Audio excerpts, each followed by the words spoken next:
Hello my friends, today we are making the granny square. Whether you want to make a blanket, a skirt with that blanket, or a blanket for your dog, this is what you will need. A crochet hook of any size, yarn, and these are the stitches that you're going to need. The first one is a slip knot, chain stitches or chain ups, and the double crochet. To make this yarn over, insert your hook, yarn over, pull through 2, yarn over, pull through 2 again, and that's your double crochet. Okay, for this granny square, I am using Nubu Lyocell yarn. It's not the easiest yarn to work with, but this is what my skirt is made of, and this is what I'm making so many granny squares for. So we're using this one today, and I'm using I know that this says 5, but it's just a handle that I took from another hook. This is a 4mm, but you can use whatever you want. So let's get started.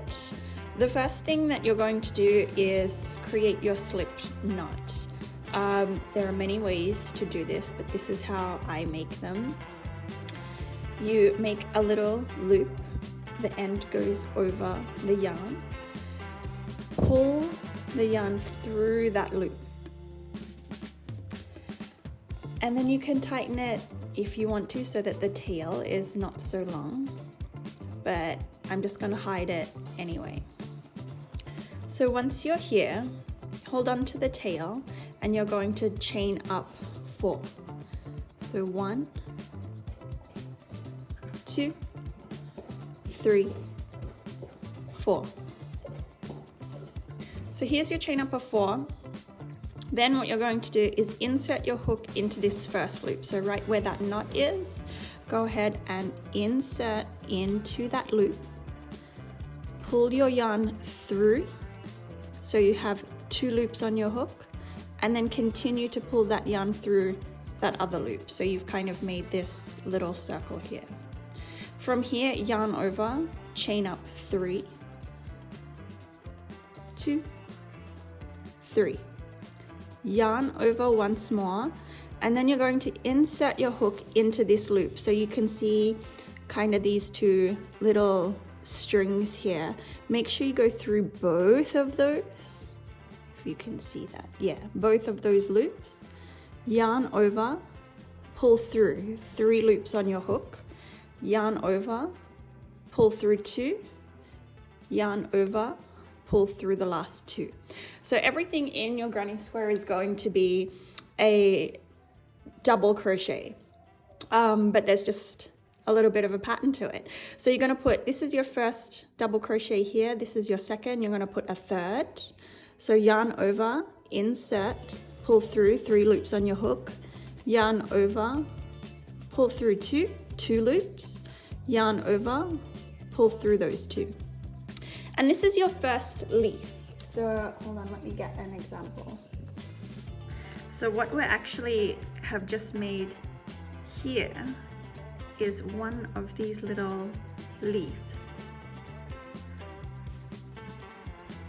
Let's continue. So now that you've made your first leaf, then you're going to chain up 2. So anytime that there is a corner, you're chaining up 2 so that it can create that corner. So you've chained 2, and then you're going to do 3 more double crochets into this same hole. 1, 2,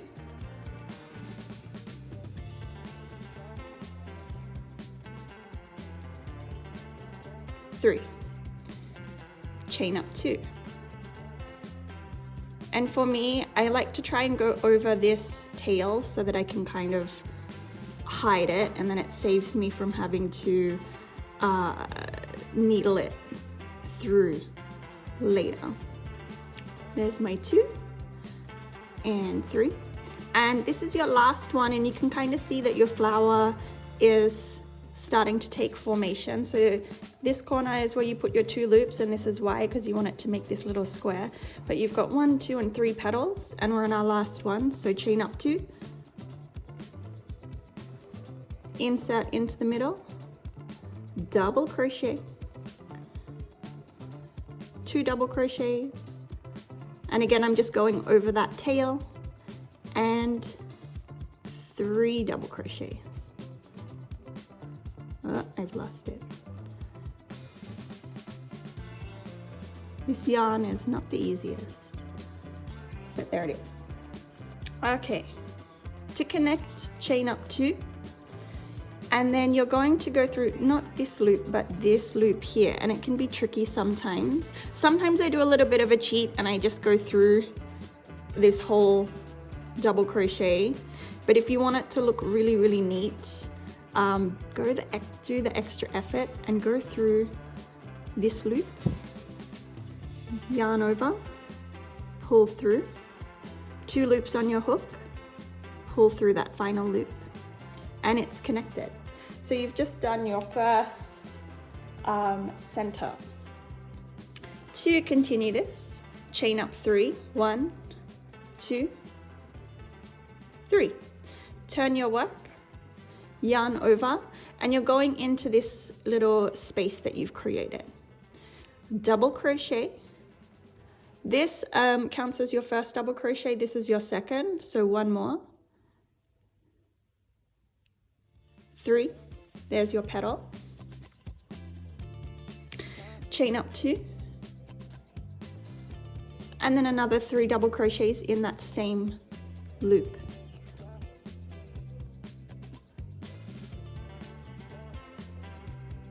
Two,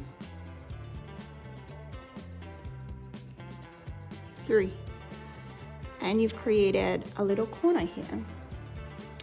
To continue, just chain 1, and then you're going to go into this loop right here. So yarn over, insert, pull through, 3 on your hook, pull through 2, yarn over, pull through 2, and that was your first double crochet. You've got 2 more, 2, 3, and same thing, you're at your corner, so you want to do chain of 2 and 3 more double crochets in that same loop, and you're just going to continue this pattern for like as many rows as you want. So we'll complete this one together and then you can continue. So there's your corner again, chain 1. I guess the only thing to remember is when you're at a corner, chain 2. When you're in the middle of the work after your 3 double crochets, chain 1. And that's the pattern that you're going to follow the whole time. So we'll complete this one together and I'll meet you back at the end.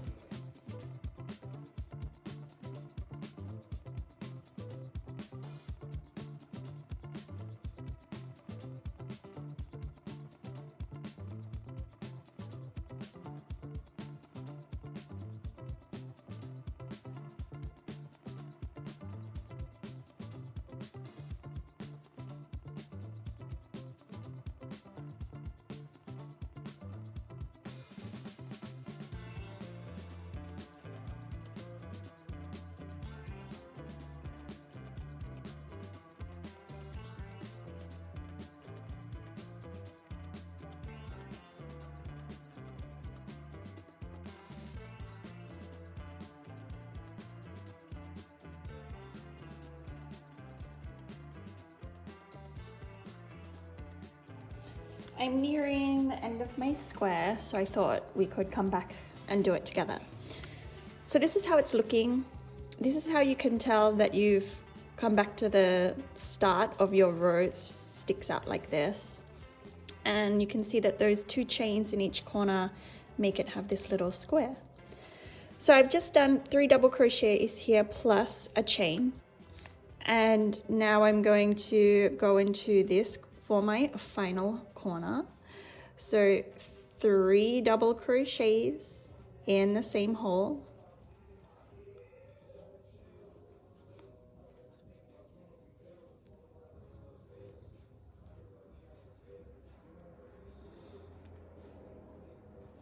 chain up 2 for my corner, and 3 more double crochets in that same hole.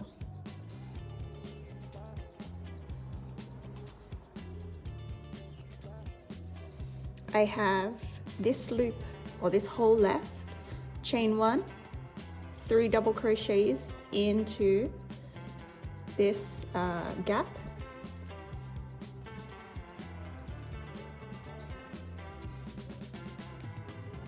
this yarn is so slippery. Alright, so this is how my square looks.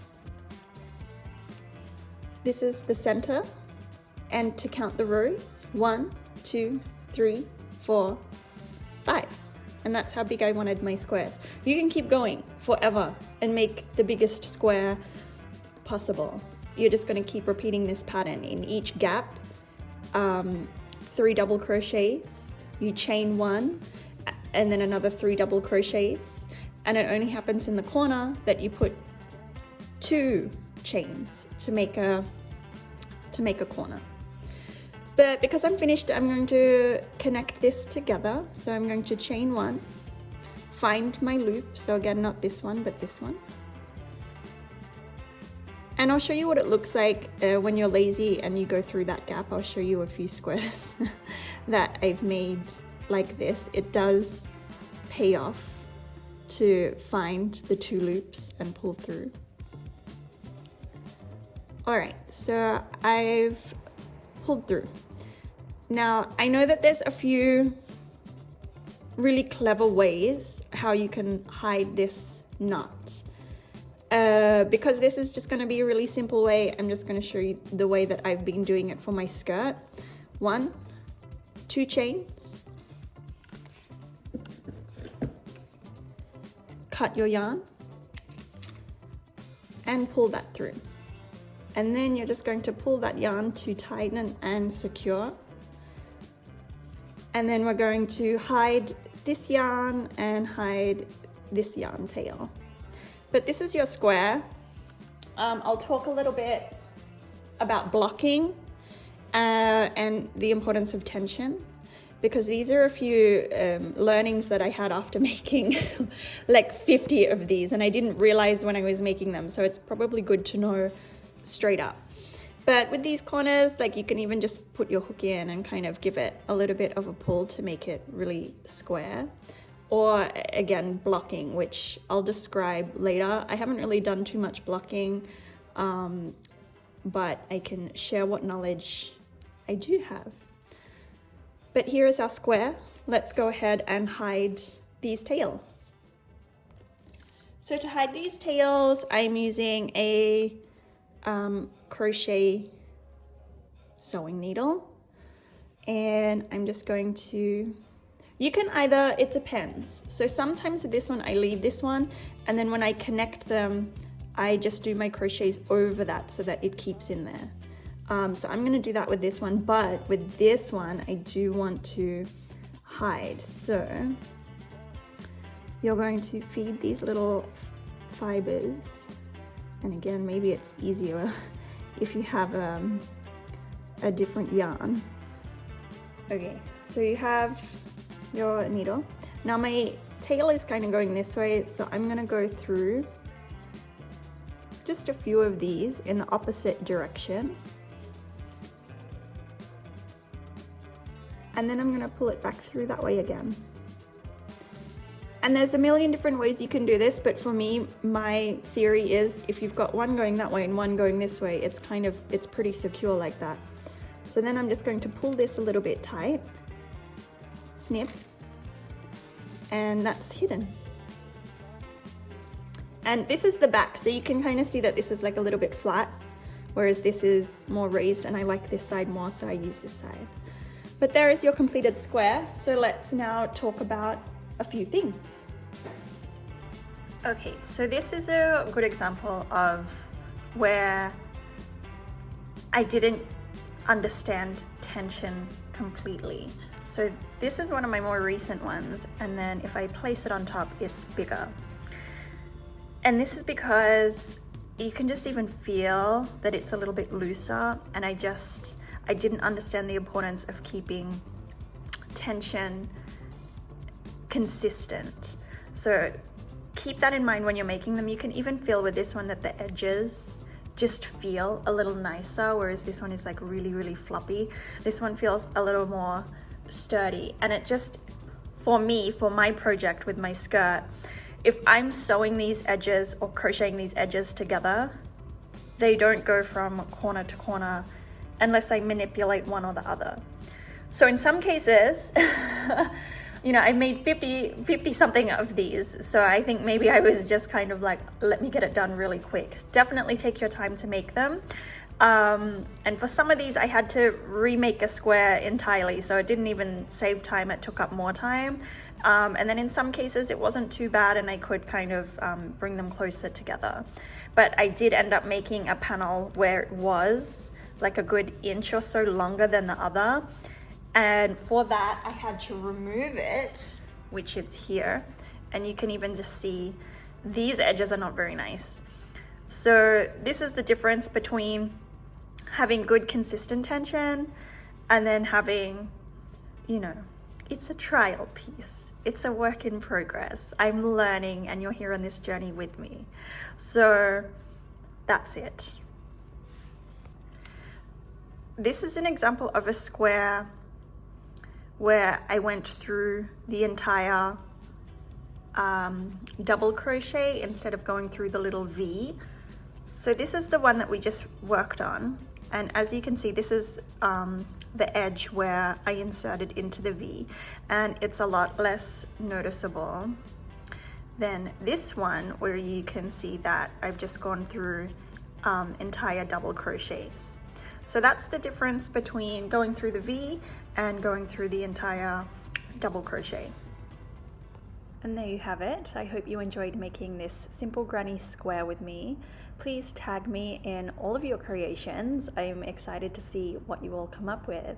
But good luck, and please subscribe to my channel for more crochet videos.